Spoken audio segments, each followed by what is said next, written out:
Hey, this is Matt once again. Welcome back to the video. This is a paid request from Brock. Thank you so much for that. For those interested in requesting any type of videos, feel free to send it either directly to my PayPal or join my Patreon. Both links are down below in the info box. It could be any topic, reaction, commentary, movie review, re-review, tier list, ranking, whatever the case may be. Feel free to send it, and I'll get to it as soon as I can. And this is for The Comebacks, 2007 film directed by Tom Brady. Not that Tom Brady. This is a different Tom Brady. This is the one who directed The Hot Chick and Buddy Larson, a film that for some reason they thought Nid Swartzen would be a star. I think it's one of those films that got like a 0% Rotten Tomatoes for good reason, because it sucked. I will say, based on those, this is probably the best film Tom Brady did. And again, not the Patriots. But, although some people, they would hate this as much as Tom Brady did. There's some people who really hate the Patriots. To me, I'm indifferent on that. But yeah, The Comebacks came out in 2007, and it's a sports comedy spoof. There's spoofs and mentions of films like Radio, the Cuba Gooding Jr. film, I think, what was that Mark Wahlberg film, Invincible or something?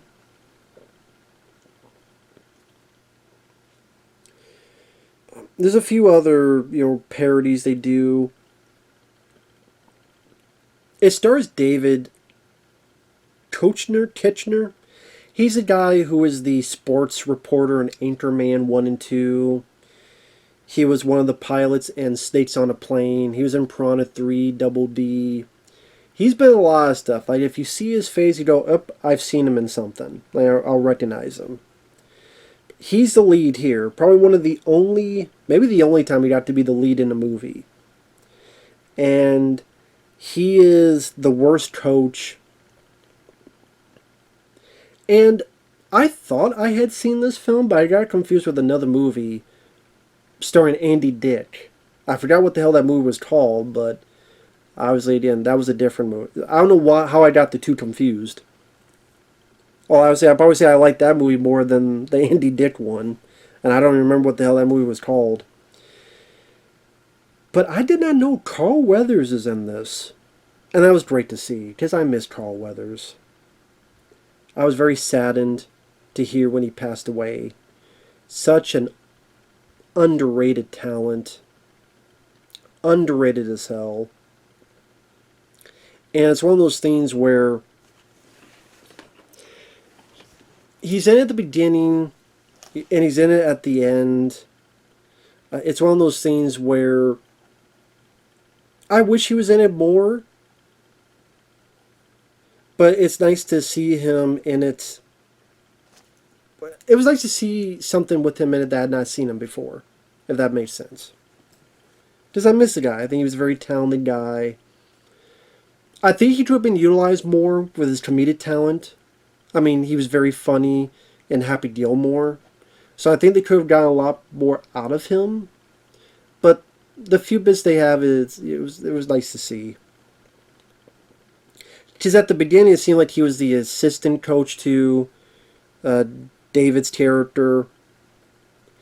And it's been some time later, and Carl Weathers comes up and says, hey, there's this college place that, well, there's a school that needs you. Why don't you go help them out? It's not really college, but there's a school that needs you. And not all the jokes work. I mean, when Carl Weathers goes to see David, he's yanking a horse. Like something to do with the horses needed for the riders out there. And it was kind of funny when the hoof kind of puts this on his head to want him to go down. Dave's like, no. Now, that part was kind of funny and the goofies anyway, but it's like, okay, he's yanking on a horse. Or they reference Venus Williams, only here is a very buff person that hits it and makes the clothes off another woman come off. Sally, no titties. Well, he said Brock did tell me to watch the unrated cut, but I could not find that, so Maybe on the rated cut you do see titties. I don't know.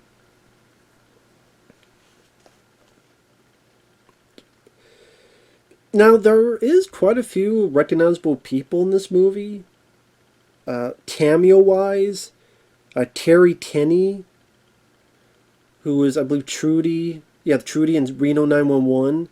She's here as a judge. Matthew Lawrence is the quarterback for the team. Yes, Matty Lawrence is in this. In one scene, the whole bit where you better win, otherwise we're gonna fuck you up. Instead they go, oh, it's okay if you don't win, but if you don't win the second game, then we'll screw you up. You got like Dax Shepard as the sheriff. Will Arnett is in that scene. John Grease, who played the werewolf in the Monster Squad. He was in Fright Night Part 2. He was in Napoleon Dynamite. Also Bradley Cooper, who plays, I don't know, pretty much Boomhauer from King of the Hill, because he tossed, and he needs subtitles. Although I keep thinking of Boomhauer from King of the Hill, but it also makes me think of that guy, and was it the Water Boy, where he taught but you couldn't understand what the hell he was saying. So I don't know if they were going for that. I don't know. But it's weird, it's like Bradley Cooper? But granted, this is Bradley Cooper before The Hangover, before Guardians of the Galaxy. I'm sure if you try to do Bradley Cooper nowadays in this type of film, he'd probably I don't think so. But this is before he really went up there in stardom. Before Rocky Raccoon, again, before the Hangover trilogy. So, before Star is Born. So, in this era, you could get Bradley Cooper for this kind of role. But I will admit, it's one of those spoofs where they throw everything at the wall that once in a while, I will admit, something did stick and make me chuckle. For example, when the trope of, oh man, if you do this, you're going to ignore your family. Oh no, I won't. Because that's a lot of like sports dramas. Like, they're so into the game, they're so into the stuff that they'll ignore their family life. But this, they take to, he hears a baby, and it's like, what the hell is that? That's your son. The way he says, what the hell is that? Something about that made me laugh. The fact that when he gets to the team, he cuts out Lawrence Taylor and Michael Irvin, who plays themselves as the really good football, the real life football players. He cuts the two of them, and I don't remember who the third guy was, but he cuts them. Of course, yeah, I have an eye for talent. Or the guy who's like the cocky player who thinks he's all that as a wide receiver. He's like, this my team, and this my turf, and this is my Little Pony collection. The way he said the line, and I did not see that coming, with the whole this is my team, this is my turf, this is my Little Pony. I tell you, I did chuckle at that. I didn't expect that. Like I said, did all the comedy work? No. For some reason, they have a random Rocky reference. Where, like, on TV, well, Rocky Balboa has come out of retirement at 93 years old. And he gets touched and he turns to dust. Which, wasn't that joke also in Meet the Spartans? Like, the same joke? So... And that came out after this.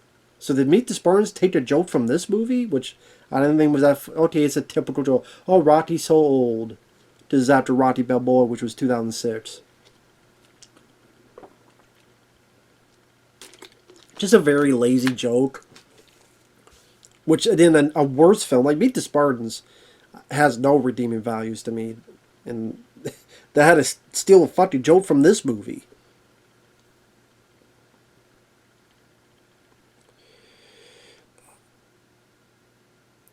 I'm trying to think what other jokes. You had, they referenced Miracle at one point. So the football team's on the hockey rink. They reference dodgeball. If you can dodge a wrench, you can dodge a gun, and someone gets shot. When they start playing the teams, the Trojans arrive, and they arrive in a giant condom. And like, oh, okay, yeah, because they're called the Trojans, okay. But again, they throw enough in there that once in a while a dumb thing made me laugh. I will admit.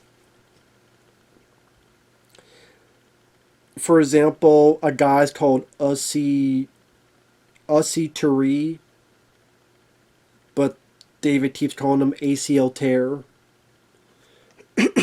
And then he slips on like he's on the field and all of, it is a spoiler. Sorry, there's all spoilers from here on. Spoilers.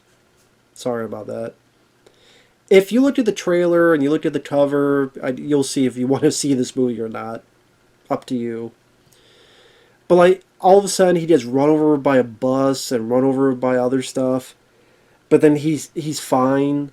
But he slips on a sunflower seed and he like breaks his legs in the most horrific fashion. Like that kind of made me laugh. The visual gag where he's trying to get Matthew Lawrence to play football because Maddie's dad wants him to play baseball. Give me your best shot. That's nothing. By the way, where's the hospital? Okay. And then you see the baseball's in the hand. Like, I thought that was that was a fun visual gag, fun special effect to see. Or how the first time they're playing so bad that not only are the people on the field getting sacked and piled on, everybody in the stands start getting sacked. And this person gets sacked, and David's wife gets sacked. Like, I mean, it's a dumb joke, but sometimes I think you throw enough in there, one gets through that just kind of makes me laugh.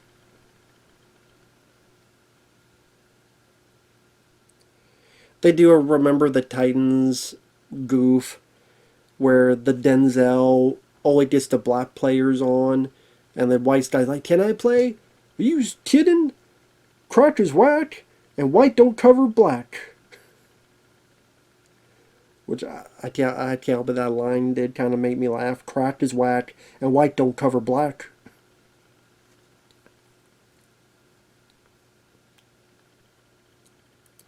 And like I said, there's other recognizable people in this. Dennis Rodman is in this as the warden of a jail. This is a point where David's character gets put in jail, and Rodman's like, "I'll play you, and if you beat me, you can leave."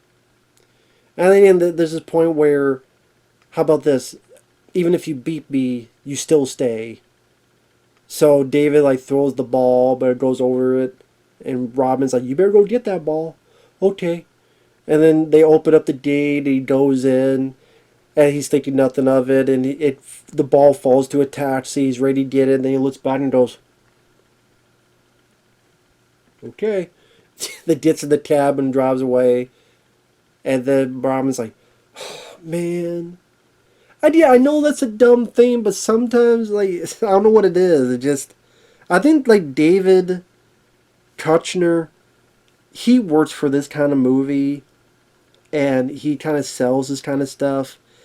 Again, does every joke work? No. There's a running joke where the water boy, I'll say the towel boy, he'll say these sexual innuendos, but he really means something else. Like something it's a lot less sexual, but I just have a dirty mind. Until finally he says, "No, I really do want to pack your fudge." And worst case, then David like pukes or something. I didn't give a shit about that running joke. Or the daughter keeps telling her dad, "Hey, I'm going with this guy, and he's black." It didn't really lead to anything. Like, she keeps saying it. I was waiting for David to go, "Well, you know what? I adopted someone, and he's Puerto Rican. So what? Who gives a shit?" Or something. Nothing really finalized with that running joke. It just kept going, and it's like, okay, yeah.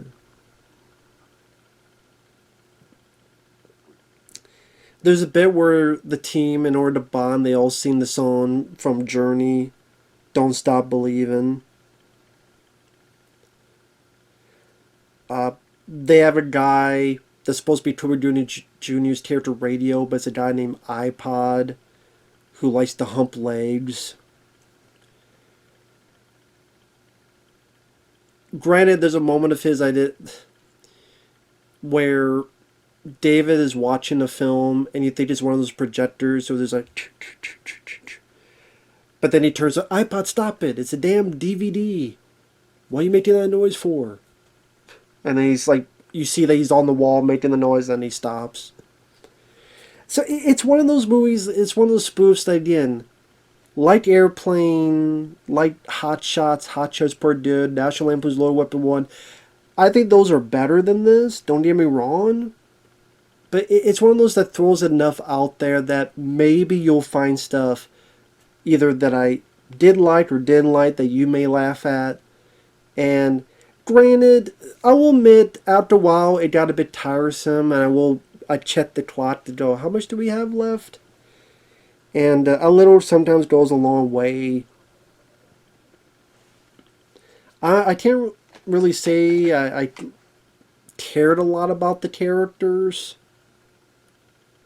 There's even like Hot Shots Per Dude. I like Charlie Sheen's character, Miguel Ferrer. I always forget her name, the love interest. Richard Crenna. National Lampoon's Loaded Weapon 1. Sam Jackson, Emilio Estevez, William Shatner was a fun bad guy. Here, that's less so to me. And again, David Koechner, he did fine. I wouldn't say I love the guy, but he did fine. Like, he worked for what needed to, in my opinion. You know, Matthew Lawrence was there. You know, the other guys were there. Again, I thought this was going to be a lot worse than it was. Like, when I saw the cover, I went, oh, this is going to be like Meet the Spartans, date movie, epic movie. But it's not, because it does stick with sports references. It doesn't all of a sudden become a Matrix parody, or a Spider-Man parody, or, hey, remember this thing that happened 10 minutes ago? Let's reference it now. So it's not doing that, at least. It's sticking with its format. You do get people like Carl Weathers who, you find out that he got David this job because he knew David was such a bad coach, because Carl Weathers is with another team. I think it was called the Unbeatables, and I wanted to play up against someone I know would lose, so now it's Carl Weathers' team versus David's team. Again, there are jokes that I will say, I can't help it, did make me laugh, as dumb as they were. Like, he's looking at Carl Weathers, and he goes, he knows my plays. He knows where I get my plays. And then all of a sudden he turns around and he turns off his Xbox 360, which he was playing a football game, and looked at the plays. And like, shit! But on the flip side, you have jokes like, oh, they're in the toilet bowl. Because, you know, you had Super Bowl or Pro Bowl. Here's toilet bowl. Get it? Toilet bowl? This bowl is a toilet, so that means it's funny. So that's what I mean. Like, you have your bad jokes and you have your kind of funny jokes. So there was enough in there that made me chuckle that I didn't hate the film. I wouldn't say I loved it, but I didn't mind it. It was better than I thought it would be. I didn't mind the film. But it depends how... I guess if you like spoofs, it's worth at least one look, one shot. And again, I'm glad I saw it, to see people like Carl Weathers and stuff in it. And like I said, it's definitely this guy's best film he directed so far. This is a lot better than Bucky Larson, and it's a lot better than The Hot Chick. It's not great, but there are moments that did make me laugh, I will admit that. So, still way better than those seltzer burgers, seltzer bottle, where they fuck those movies. I'll give it that. So with that said, thanks for watching, take care, and we'll see you guys later. Bye-bye for now.